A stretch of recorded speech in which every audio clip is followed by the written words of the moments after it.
Hello everyone, welcome to bankers box. ఈ వీడియోలో మనం IBPS RRB PO, IBPS RRB clerk 2023 రిక్రూట్మెంట్కి సంబంధించి టోటల్ నెంబర్ ఆఫ్ అప్లికేషన్స్ ఎన్ని receive అయినాయి అండ్ ఆల్సో కాంపిటీషన్ అనేది ఎంతవరకు ఉండొచ్చు అనేది క్లియర్గా తెలుసుకుందాం. సో ఈ వీడియో మీకు నచ్చినట్టయితే లైక్ చేయండి and also me friends and family members కూడా తప్పకుండా షేర్ చేయండి. ఇప్పటివరకు bankers box YouTube channel subscribe చేయకుండా ఉంటే తప్పకుండా సబ్స్క్రైబ్ చేసుకోండి. సో మనకి RRB PO అయినా RRB క్లర్క్ అయినా లాస్ట్ డేట్ వచ్చేసరికి 28th జూన్ వరకు ఇవ్వడం జరిగింది. సో స్టార్టింగ్లో అయితే 21st జూన్ ఇచ్చారు, తర్వాత 1 వీక్ ఎక్స్టెండ్ చేసి 28th జూన్ అనేది మనకి లాస్ట్ డేట్గా ఇవ్వడం జరిగింది RRB clerk RRB PO application form ఫిల్లింగ్కి. 28th జూన్ నైట్ 10:33కి నేను అప్లికేషన్ ఫామ్ అనేది ఫిల్ చేసినప్పుడు, అంటే బ్యాంకర్స్ బాక్స్ అని నేను నేమ్ ఇచ్చి ఒక్కసారి ఫిల్ చేసినప్పుడు నాకు వచ్చిన రిజిస్ట్రేషన్ నెంబర్ అనేది.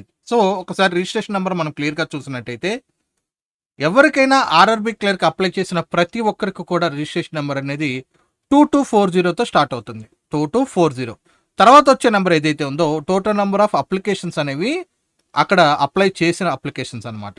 ఇక్కడ మీకు ఇంకో విషయం తెలియాలి, ఇక్కడ టోటల్ నెంబర్ ఆఫ్ అప్లికేషన్స్ అనేవి మనకి ఎన్ని వచ్చినాయి అంటే 8,87,000 వచ్చినాయి. 8,87,000 అండ్ 999 8,87,999 ఫర్ RRB క్లర్క్. మనకి 6,000 ప్లస్ వేకెన్సీస్ గాను ఈ అప్లికేషన్స్ అనేవి అప్లై చేశారు. బట్ వీటిలో ఎన్ని రిజిస్టర్ అయినాయి అనేది తెలియదు, అంటే ఎంతమంది ఫీ పే చేశారన్న విషయం అనేది ప్రజెంట్ మనకైతే తెలియదు. ఫీ పే చేసిన వాళ్ళు మనకి ఏంటంటే ఫేక్ నేమ్తో and fake email ID, fake mobile నెంబర్తో మీరు ఒకసారి రిజిస్టర్ చేసినట్టయితే మీకు మరొక రిజిస్ట్రేషన్ నెంబర్ వస్తుంది. ఫర్ ఎగ్జాంపుల్, ఒక ఏ అనే పర్సన్ ఉన్నాడు, ఆల్రెడీ అప్లై చేశాడు, అప్లై చేస్తే అప్లికేషన్ ఫామ్లో మిస్టేక్ వచ్చింది. ఏం చేయాలి అప్పుడు? దీనికి ఫీ పే చేయకుండా మళ్ళీ ఏ అనే పర్సన్ సేమ్ డీటెయిల్స్తో మరొక అప్లికేషన్ అనేది అప్లై చేయొచ్చు. దీనికి ఫీ పే చేసి ఉండొచ్చు, అంటే డబుల్ అవ్వచ్చు, అప్పుడు అప్లికేషన్ రిజిస్ట్రేషన్ నెంబర్ అని డబుల్ అయి ఉండొచ్చు. సో అలా చెప్పలేం, బట్ అప్లికేషన్స్ రిజిస్టర్ అయినవి అంటే. సో ఇందులో టోటల్ నెంబర్ ఆఫ్ అప్లికేషన్స్ మనకి ఇన్ని కనబడినా కూడా యాక్చువల్ నెంబర్ ఆఫ్ క్యాండిడేట్స్ అన్న వాళ్ళు ఇంతమంది అయితే ఉండరు. ఎందుకంటే కొంతమంది ఫేక్గా పెడతారు, కొంతమంది ఎలిజిబిలిటీ లేకుండా కూడా పెడుతూ ఉంటారు. ఓకే, సో వాళ్ళు ఫీ అనేది పే చేయరు. కొంతమంది రిజిస్ట్రేషన్ నెంబర్ ఎంతవరకు వచ్చింది, అప్లికేషన్ ఫామ్ ఎంతవరకు ఫిల్ చేశారన్న విషయాన్ని తెలుసుకోవడానికైనా అప్లై చేసి ఉండొచ్చు అనమాట. సో ఆ రకంగా రిజిస్ట్రేషన్ నెంబర్ ఈ విధంగా రావడం జరిగింది అట్ 10:33. సో ఇంకొక 1.5 అవర్లో మేబీ ఇంకొక కొన్ని అప్లికేషన్స్ అని రిజిస్టర్ అవ్వచ్చు. అంటే 8.88 వరకు అయితే మనకి రిజిస్ట్రేషన్స్ అనేవి అయి ఉండొచ్చు మేబీ. ఓకే, RRB PO చూసుకున్నట్టయితే నేను 10:35కి నేను ట్రై చేశాను.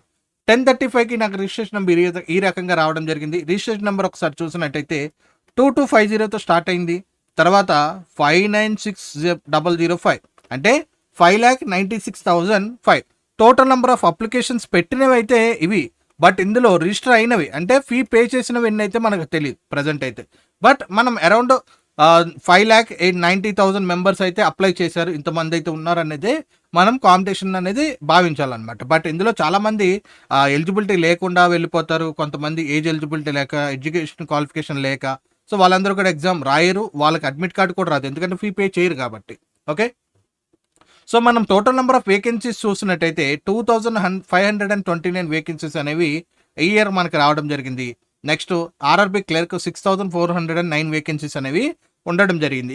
ఇక్కడ మీరు గమనించాల్సిన విషయం ఏంటంటే ఈ 2,529 వేకెన్సీస్ అనేవి, నెక్స్ట్ 6,409 వేకెన్సీస్ అనేవి మనం ఆల్ ఓవర్ ఇండియాకి తీసుకున్నట్టయితేనే ఈ వేకెన్సీస్ కౌంట్ చేయొచ్చు. అంటే ఇప్పుడు తెలంగాణలో ఇన్ని వేకెన్సీస్ ఉన్నాయని మనం దాని గురించి ఇక్కడ కంపేర్ చేయడానికే తెలియదు. ఎందుకంటే మీరు వన్స్ అప్లై చేశారు అంటే అప్లై చేసింది నేషన్ వైడ్గా అప్లై చేయడానికి ఉంది. అంటే అప్లై చేసినప్పుడు మనకొచ్చే రిజిస్ట్రేషన్ నెంబర్ అనేది నేషన్ వైడ్గా రావడం జరుగుతుంది. ఒకవేళ తెలంగాణలో అప్లై చేస్తే తెలంగాణకి సెపరేట్ రిజిస్ట్రేషన్ నెంబర్, ఆంధ్రాలో అప్లై చేస్తే ఆంధ్రాకి separate registration number, Karnataka apply చేస్తే కర్ణాటక సెపరేట్ రిజిస్ట్రేషన్ నెంబర్ ఉండదు.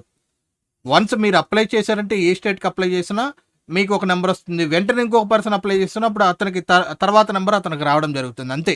అంటే నేషన్ వైడ్గా ఉంటుంది కాబట్టి నేషన్ వైడ్ వేకెన్సీస్ అనేది దృష్టిలో పెట్టుకోండి. So total number of vacancies for RRB PO is 2,529 and RRB clerk 6,409. So వీటిని దృష్టిలో పెట్టుకోవాలి మనం, ఎందుకంటే స్టేట్ వైజ్గా కంపేర్ చేయలేము. ఎందుకంటే అప్లికేషన్ ఫామ్స్ అనేవి స్టేట్ వైడ్గా మనకి తీసుకోదన్నమాట. టోటల్గా మన నేషన్ వైడ్ ఏదైతే ఉంటుందో నేషన్ వైడ్గా మనకి అక్కడ కంపేర్ చేయడం జరుగుతుంది. సో 21 జూన్ మనకి నోటిఫికేషన్లో ఫస్ట్ ప్రైమరీగా ఇవ్వడం జరిగింది last date of application form అని. అప్పటికి 5,32,000 మెంబర్స్ ఆర్ఆర్బీ పీఓకి అప్లై చేశారు. ఓకే, అంటే అరౌండ్ 64,000 ఇప్పుడు ఇంకా ఎక్స్టెండ్ చేసిన తర్వాత డేట్ వీళ్ళు అప్లై చేశారనమాట. బట్ వీళ్ళలో ఫీ అనేది ఎంతమంది పే చేశారని అయితే మనకు తెలియదు. Okay, next RRB clerk 7,84,000 21 June కల్లా అప్లై చేశారు. వాళ్ళ తర్వాత అరౌండ్ 1 lakh మెంబర్స్ ఎక్స్ట్రాగా అప్లై చేశారు for RRB clerk in this 1 week. Okay, so total number of applications ఈ ఇయర్ 2023కి గాను ఈ రిక్రూట్మెంట్కి రిజిస్టర్ అనేవి అరౌండ్ 5.96 lakh అనమాట. 5,96,000 రిజిస్టర్ అక్కడ మనకు అప్లికేషన్స్ అనేవి రిసీవ్ చేయడం జరిగింది. ఆర్ఆర్బీ క్లర్క్కి 8.87 మనకి అక్కడ అప్లై చేయడం జరిగింది. బట్ ఇక్కడ పే చేయనివి చాలా ఉంటాయి. మీరు అది బాగా గుర్తించాలి. ఫీ పే చేయనివి చాలా ఉంటాయి. డబుల్ అప్లికేషన్స్ చాలా ఉంటాయి. ఎలిజిబిలిటీ లేకుండా చాలామంది అప్లై చేసి ఉంటారు. నెక్స్ట్ డబుల్ కావచ్చు, ట్రిపుల్ కావచ్చు. కొంతమంది మిస్టేక్స్ వస్తున్నాయని 2-3 times ట్రై చేస్తుంటారు, అలా అవుతుంది. కొంతమంది అప్లై చేసి కొంతమంది ఫీ పే చేయరు అనమాట. సో ఈ 5,96,000లో టోటల్ అందరూ ఎగ్జామ్కి వస్తారా ప్రిలిమ్స్ ఎగ్జామ్ కంటే? ఖచ్చితంగా కాదు. వీళ్ళలో చాలామంది అక్కడ మనకి ఎగ్జామ్కి వచ్చే అవకాశం అనేది ఉండదు అనమాట, వేరియస్ రీజన్స్ వల్ల. ఓకే, బట్ మనం ప్రైమరీగా ఇవి తీసుకోవాలి. 5.96 అనేది మ్యాక్సిమం నెంబర్ ఆఫ్ అప్లికేషన్స్ అనేది తీసుకోవాలి. ఆర్ఆర్బీ క్లర్క్కి 8.87 lakh maximum number of applications అనేది మనం తీసుకోవాలి. ఇవి నేషన్ వైడ్ మాత్రమే, స్టేట్ వైడ్ అయితే కాదు. స్టేట్ వైడ్ అప్లికేషన్ ఫామ్స్ని మనం కంపేర్ చేయలేము. సో మనకి అప్లికేషన్ ఫామ్ గడువు అనేది నిన్నటితో ఎండ్ అయిపోయింది 28 జూన్తో. ఓకే, సో ఇప్పటి నుంచి మనం చేయాల్సింది ప్రిలిమ్స్. సో ప్రిలిమ్స్కి మనం ప్రిపేర్ అవ్వాలి. ప్రిలిమ్స్ ఎగ్జామ్ అనేది 5th ఆగస్ట్ నుంచి మనకు స్టార్ట్ అవ్వడం జరుగుతుంది.